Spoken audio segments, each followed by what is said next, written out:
Grace to you all and peace from our Lord and Savior, Jesus the risen Christ. The microphone is working, I think. As long as it doesn't cut anybody out there.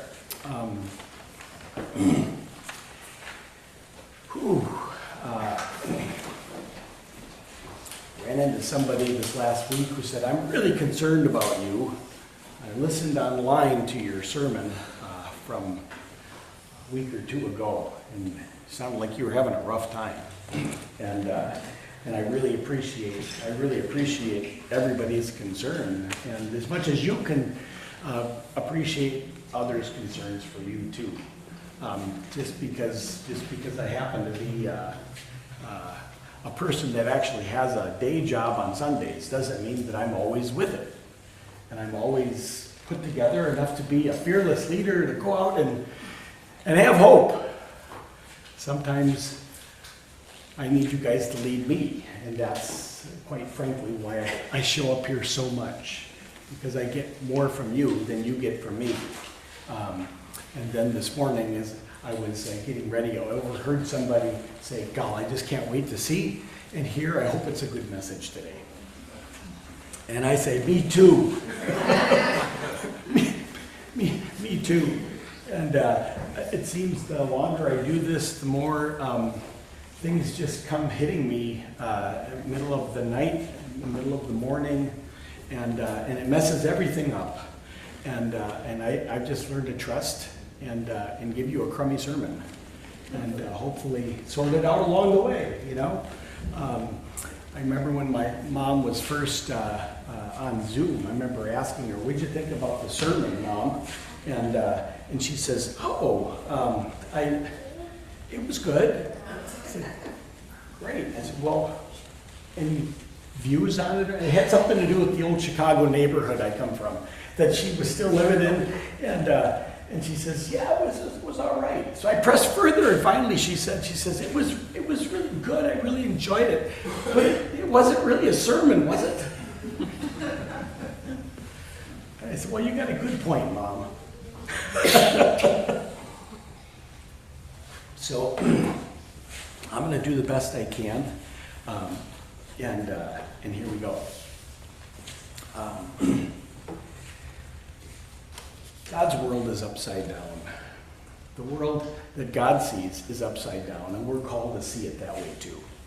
We spend most of our lives standing up on our legs here and rooted to the earth with our feet, and we try not to slip and fall. Don't break a hip, for crying out loud. Don't, trust me. You can be in your 50s and break a hip, and you don't want to do that. You might not come back from it. So we want to stay stable, and the people that can be stable the most, you want to be with them on the long hike across the valley and across the mountains.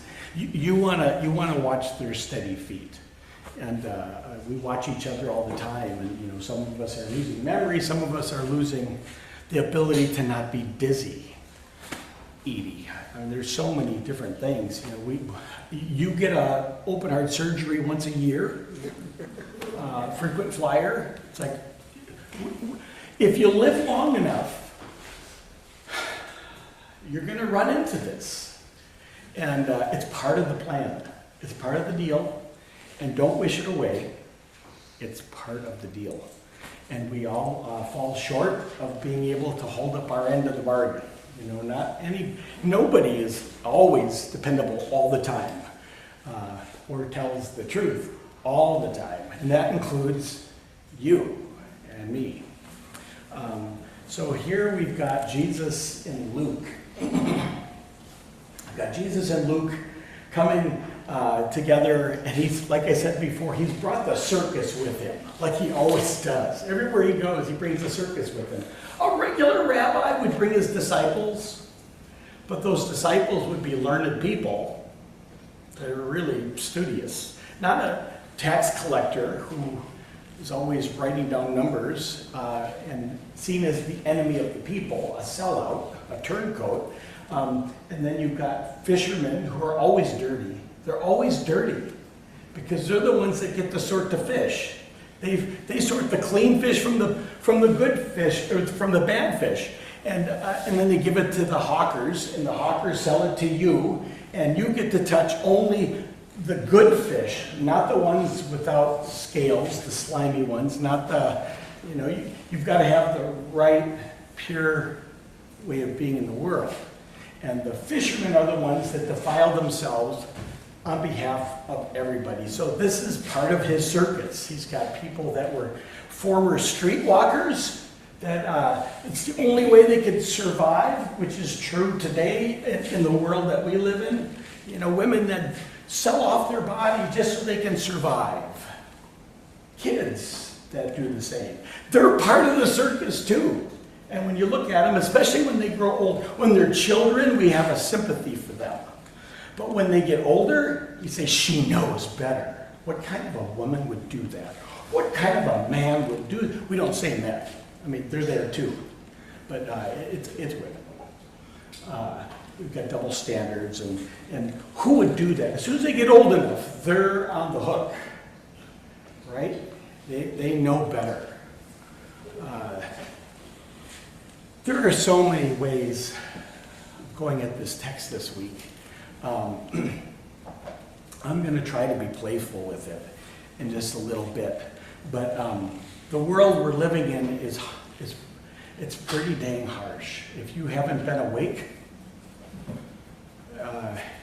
you might want to go back to sleep, or just don't look at the news. But even if you don't look at the news, you know that it's rough and there's a reason why you don't.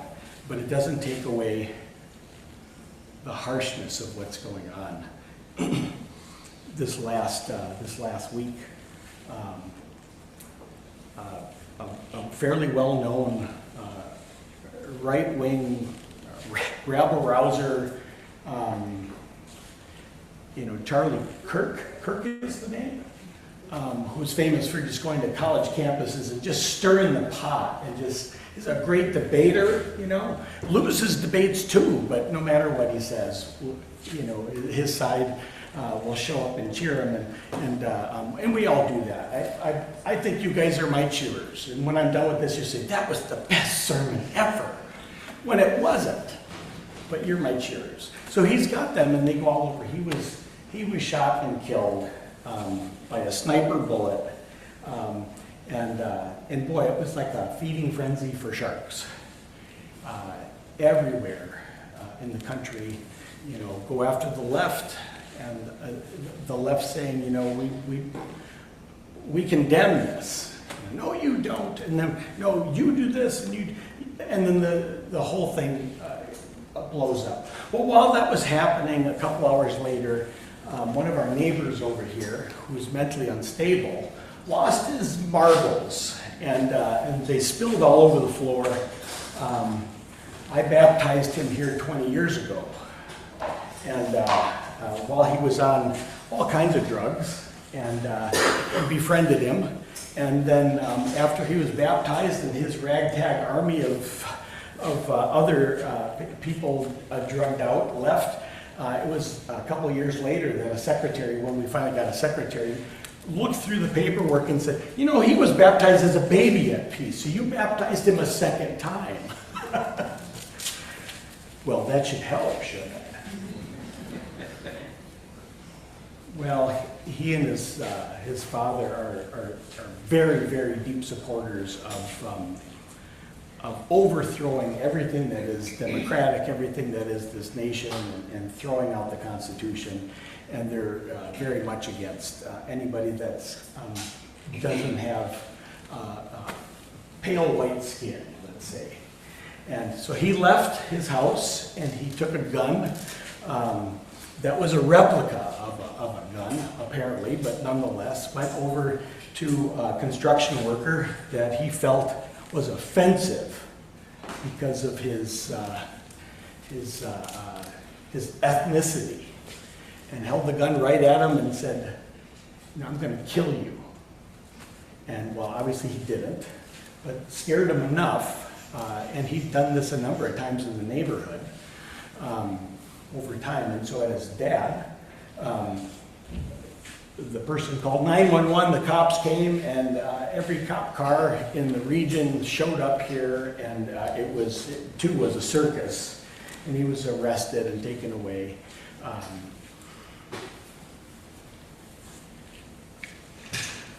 Good.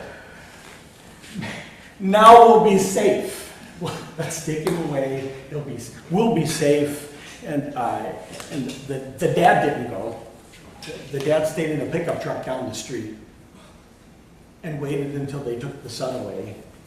And after the house was searched, then the dad left the neighborhood to go where, I don't know. But if we could just get those two behind bars, then we'll be safe. You know, because they're so blind, those guys. They're so blind to what the world is. So, Pastor Dave, when's it going to get fun? So Jesus has this circus of followers that seem to be painted as less than clean, not worthy of being in the synagogue, not worthy of being near other people that are good, upstanding citizens. And he's got them all with him. And the upstanding citizens, of which I am one, not as much as some of you, but I'm an upstanding citizen, and I know enough not to park my limousine that's broke down on the side of the church over here. And then go and find an extension cord from the church and run it across the grass and plug it in so I can have a coffee pot of hot water so I can make dinner and noodles from the vegetables in the church garden. I would never do that. So I'm much more upstanding than he is. Is it still parked out there? Yeah. I went out there and I told him, you gotta move this before church. He never listens. I would listen. I'm so much different.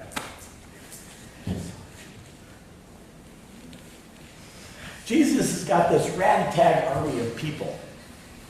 You could say mental illness. You could say the whole block of humanity is there, and they're there because he sees them, and he gives them a safe place to be, and actually offers them the extension cord, if truth be told. And then wants to clean it up right before church starts. Please just move it. Then come back.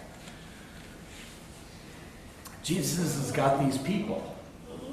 And the Pharisees and the scribes show up too, and they're watching all these people, you know, chewing on their nails and spitting, and they're grumbling. Look, he eats with tax collectors. And sinners. And isn't that woman, I'm pretty sure that woman is I wouldn't know personally, but I heard. And she's there too. And look at that. She's combing his hair before he speaks. This is so, and Jesus kind of gets that sense. And he says, let me tell you a parable. Let me tell you a parable. Parable is this. You know, once upon a time, there was a shepherd, and there were 100 sheep, and one of the sheep took off and got lost. And so this shepherd left the 99 sheep there that were found and went to find the lost sheep. So off to find the lost, finds the lost sheep and celebrates, brings the sheep back, puts it on his shoulders, comes back, and just wants everybody to rejoice that this one sheep was lost, is now found. Which one of you wouldn't do that? Scribes and Pharisees, which one of you would not leave the 99 and go for the one? Well, here's the answer. None of us would. Not a single one of us would. That's just stupid. That's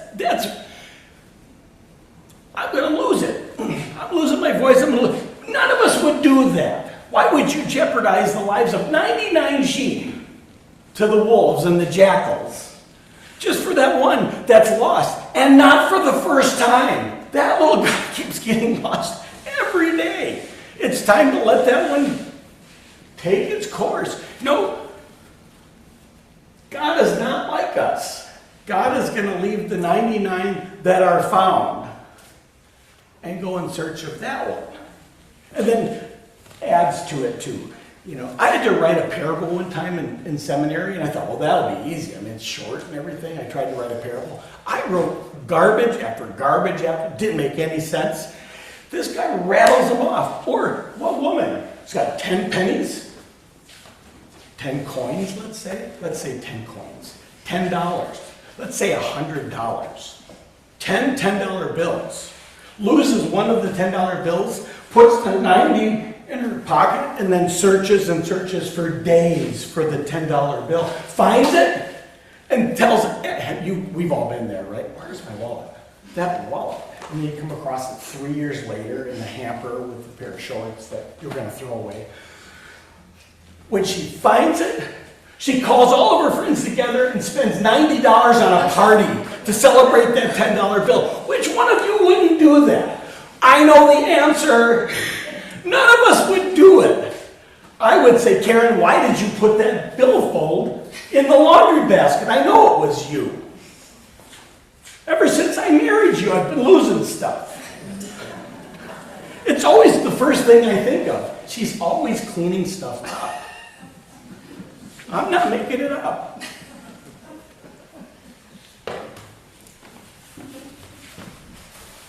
The answer is none of us would do that, but God would do it. And that's supposed to be good news.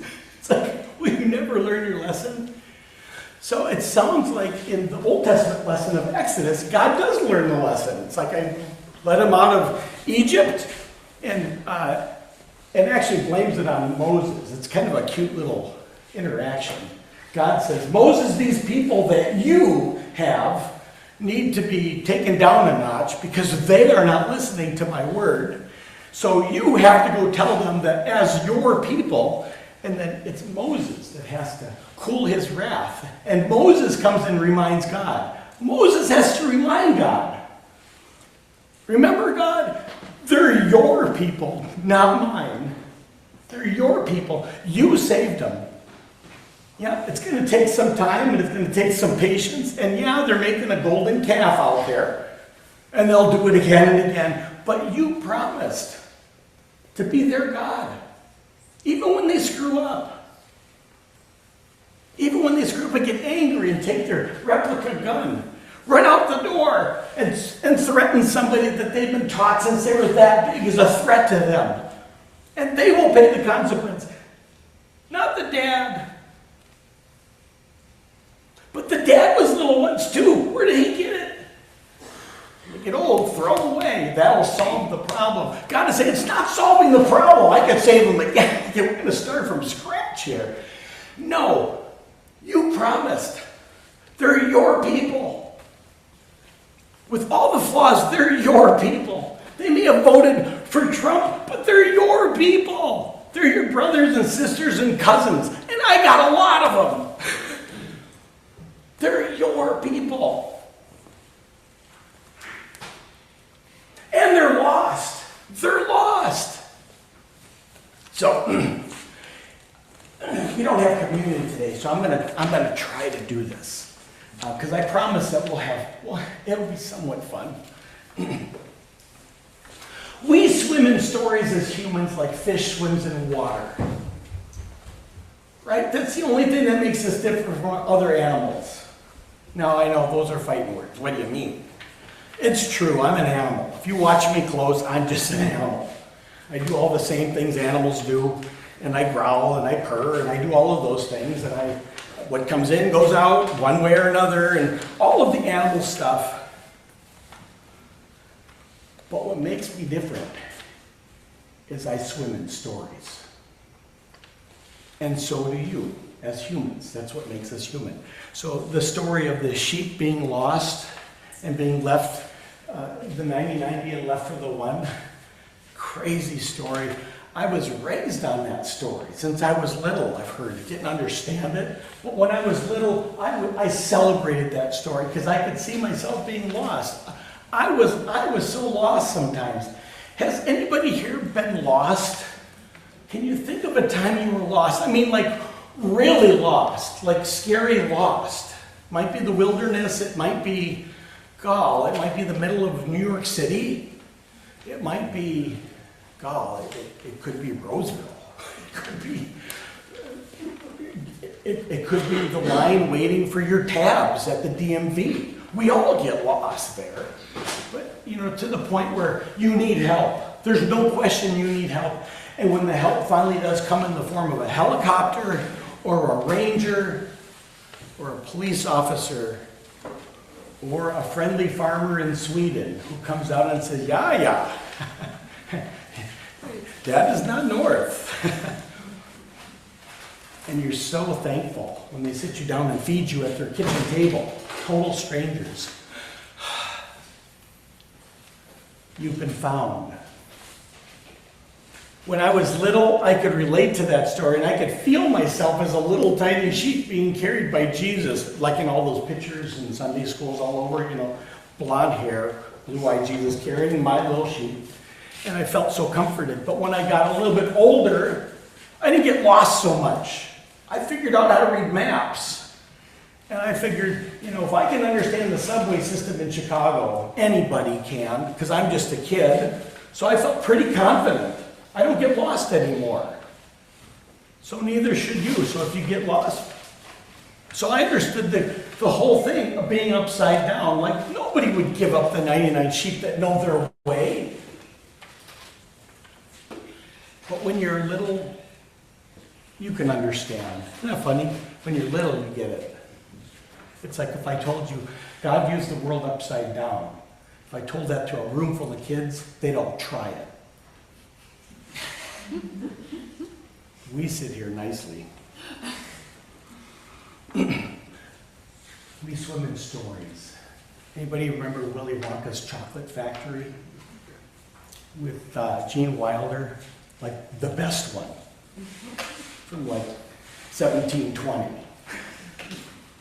Or Johnny Depp or Timothy Chalamet, doesn't matter what it is. See if you can remember this. Come with me and you'll be in a world of pure imagination. Got a great song. Imagine my voice being beautiful. Take a look and you'll see into your imagination. If you want to view paradise, this could be Jesus singing in this text. Simply look around and view it on your head, upside down. Anything you want to do, do it. Want to change the world? There's nothing to it. We'll begin with a spin, traveling in a world of my imagination. What we see will defy explanation. There is no life I know to compare with pure imagination. Picture Jesus singing this, right? Living there, you'll be free if you truly wish to be. There is no life I know to compare with pure imagination. Living there, you'll be free if you truly wish to be. I didn't know Jesus sang. He wrote that. At least the Spirit wrote that. I'm gonna end this sermon with a long footnote. We got time. I'm gonna do it because there's a woman that died in the Mennonite church this last week on Monday, and she went. Her husband came home to her. It was Edie. It was Edie Schultz, and Vern Schultz is her husband. He came home and found her doubled over, holding her stomach at the kitchen table. And she said, I gotta go to the hospital. There's something really wrong. And went in, did emergency surgery on an ulcerated stomach. It was totally open and drained into her. And she died of sepsis. Just like that. Just like that. And Edie would always sit right over here in the Mennonite circle. And she was always happy when I did something goofy. This would definitely be that. So, bless her. Bless Vern. So, Willy Wonka's Chocolate Factory. Do you remember the whole thing? Probably not. Let me remind you. It's this guy, Willy Wonka, who he makes a factory of chocolate, and he's against the world trying to do beautiful things, and everybody's trying to destroy him. And he realizes he has no offspring, so he needs to have a contest. And in the contest, a little golden ticket to get into this factory that's been fenced off forever, and for security purposes. And all these kids get these tickets. There's 5 kids, I think, and Charlie's the last one with his grandpa, who gets up and they go. And one by one, they're instructed, you can eat anything you want. Sounds it's biblical, right? You can eat anything you want in here, but just stay with me and don't defile the ingredients and whatnot. One by one, they do. They dip their fingers in blueberry batter, and one falls in chocolate river, and they're all. So Charlie makes it to the very end. And it seems like he's won the contest. If he could get to the very end of the tour, he would win. But then Willy Wonka looks at him and his grandpa and says, nope, you failed. And he says, how did I fail? I didn't do anything. You defiled the bubble machine. Remember the bubble machine? You know, it's the ingredient that they put into things that make you burp. Right? So it's the burp ingredient. And they go into this bubble machine and they burp their way down. And he says, we had to disinfect the entire system of burps when you went in there and floated around in the cage. So you fail, good day. And the prize was going to be just a little gopper stopper, or I don't know what it was, a little eyeball candy. And he says, here, take this and go away. And he takes it, and his grandpa says, it was just a little mistake. It was just a little mistake. And I wanted to do it. It wasn't him. I did it. I was the lost one, not Charlie. Everybody thinks that they can see. Everybody thinks that they're not lost. But here Grandpa's trying to defend it. It was just a little tiny thing. Sir, go away. It is, you are a monster. And they go away dejected. And Charlie goes back to him and says, I'll leave this with you. He puts the gobstopper back down, which the enemy was trying to get. And he's not going to sell it to him. And he says, you're right. We did defile the machine and we're sorry. And he turns around and goes, and that's when Willy Wonka stands up and says, Charlie, you beautiful boy. You won. You won. Because you admitted you were lost. You won because you admit that you're lost. There isn't one sheep lost. There's 100 sheep that are lost. It's just one that knows it. God is here for all the sheep. Whether they would drive stretch limousines out front, they got it for $500. It was a good deal, and trust me, it was not a good deal. He knows now how blind he was, how lost he was. But he's been found right here at the corner of Ione and Walnut. Beautiful man. If you understand what he's talking about, please tell me. If you understand what I'm talking about, please tell me. Was this a sermon? No! I don't have any sermons left in me, people. All I know is I'm lost. I'm so lost. Aren't you lost? Wake up every morning and we feel like we're lost. And we can't get back to where we belong. I belong in Armitage and California Avenue in Chicago, and I can't get there. I haven't been able to get there for 40 years. And now I'm in Lauderdale, and I'm lost half the time. So there is good news, people. It's going to sound like the end of the sermon. So the good news is we can be lost together. Right? I got your back. God's got all of our backs. And if we find one that's lost, welcome them. Go get them, bring them back. Plug in the electric cord. Don't give them a hard time. Poor guy's going to be gone before winter. We can afford the electricity, it's free. It's God's electricity. That's the good news. We get to be lost together in this world of imagination. That's so upside down if we're willing to look that way. I am.